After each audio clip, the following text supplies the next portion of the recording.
কর্মবিরতি উইথড্র করার পর থেকে আমাদের প্রচুর পরিমাণে মেসেজ আসতেছে, অনেক ফোন কল আসতেছে। ভাই, দশম গ্রেড কি হবে? কর্মবিরতি কি আর হবে? সরকার কি আদৌ আমাদের দাবি মেনে নিবে? আমাদের নেতারা আমাদের সাথে বেইমানি করছে না তো? আর অনেকে এইভাবেও লিখতেছে, ভাই নেতারা কি সত্যিই বেইমানি করবে? মানে বিভিন্ন ধরনের প্রশ্ন। সোজা কথা হচ্ছে যে আসলে সামনে কি হতে চলেছে, সামনে কি আদৌ তাদের দাবি দেওয়া পূর্ণ হবে বা কঠোর কর্মসূচি হবে কি না, নাকি সবকিছু এইখানেই হয়ে যাবে? এই ধরনের বিভিন্ন কনফিউশন অলরেডি চলতেছে অনেকের মধ্যে। তো ভাবলাম যে বিষয়টা একটু আলাপ করা উচিত, একটু ক্লিয়ার হই আসলে কি হতে পারে, দশম গ্রেড আদৌ হবে কি না। দেখেন, আপনার এই পর্যন্ত যে কর্মসূচিগুলো পালন করা হয়েছে তার মধ্যে 3 দিন কিন্তু কর্মবিরতি পালন করা হয়েছে।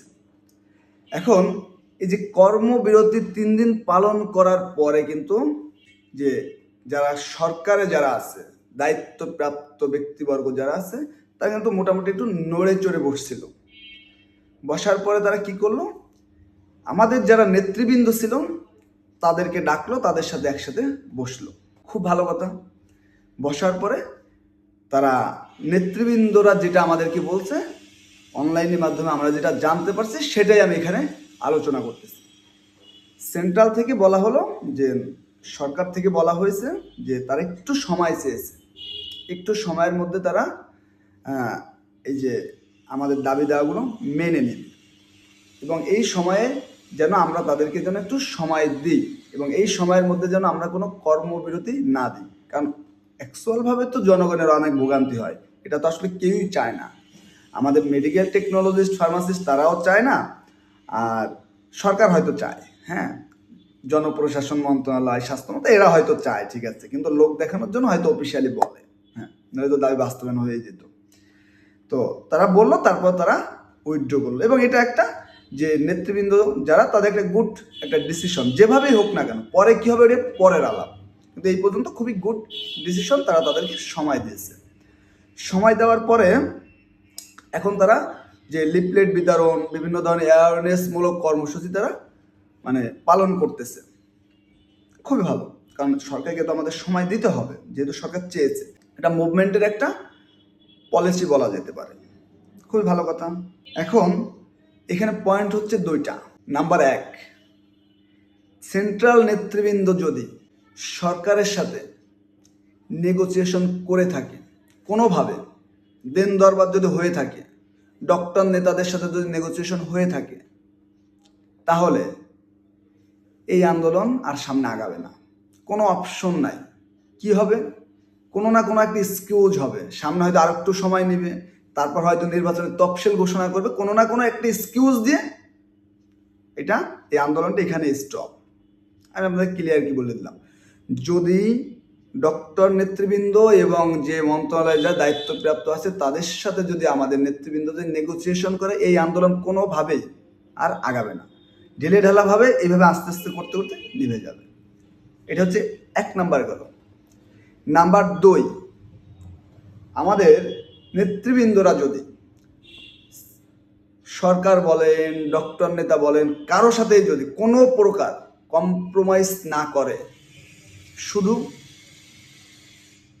মুভমেন্টের পলিসি অনুযায়ী সরকারকে সময় দেওয়া, এটা একটা দারুণ জিনিস। এইটুকুই যদি করে, এর বাইরে যদি কোনো প্রকার কোনো যদি সমঝোতা যদি না করে, তাহলে আপনার দাবি আদায় হবে, দশম গ্রেডই হবে, এবং খুবই অল্প কয়েকদিনের মধ্যেই হবে। অলরেডি কিন্তু এখানে উল্লেখ করা আছে, পরবর্তী যে যে বার্তাটা আপনার নেতৃবৃন্দ দিয়েছে দশম গ্রেড বাস্তবায়ন পরিষদ, 14 তারিখ থেকে কঠোর কর্মসূচি। তার মানে 14 তারিখ পর্যন্ত আপনাদের অপেক্ষা করতে হবে যে আসলে কি হয়, এবং 14 তারিখের পরে কি হয়। যদি কঠোর কর্মসূচি পালন করা হয়, তাহলে তাদেরকে, যারা এখন নেতৃবৃন্দ আছে, তাদেরকে সারা জীবন আপনার কৃতজ্ঞতার সাথে মনে রাখবেন এবং স্মরণ করবেন। এটা আপনাদের কাছে বিনীত অনুরোধ।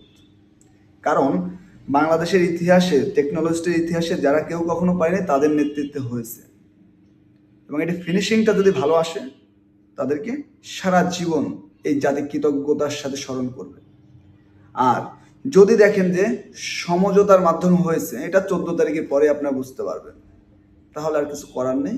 জাতি হিসেবে আপনারা খুবই মানে ব্যাড লাক, আপনারা খুবই ব্যাড লাক, কিচ্ছু করার নেই। এখন দেখেন যে 14 তারিখ পর্যন্ত আপনারা আপনাদের যে কাজটা হবে, বাংলাদেশের যত মেডিকেল টেকনোলজিস্ট এবং ফার্মাসিস্ট আছেন সবার উচিত হবে যারা নেতৃবৃন্দ আছে, নেতৃত্ব দিচ্ছে, তাদেরকে সাহস যোগানো।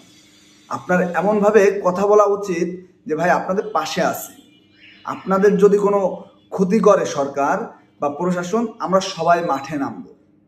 আমি স্পষ্ট ঘোষণা দিচ্ছি যে কেন্দ্রীয় নেতৃবৃন্দ যদি সমঝোতা না করে সামনে এগিয়ে যায় জাতির স্বার্থে, তাদের যদি কোনো প্রকার পেশার যা কিছু হোক না কেন, সারা বাংলাদেশের মেডিকেল টেকনোলজিস্ট এবং ফার্মাসিস্ট, কর্মজীবী এবং স্টুডেন্ট সবাইকে নিয়ে আমরা মাঠে নামবো। এখন দেখেন আপনারা যেটা ভালো মনে করেন, সরকারের সাথে সমঝোতা করবেন নাকি জাতির কাছে সারা জীবন হিরো হয়ে থাকবেন।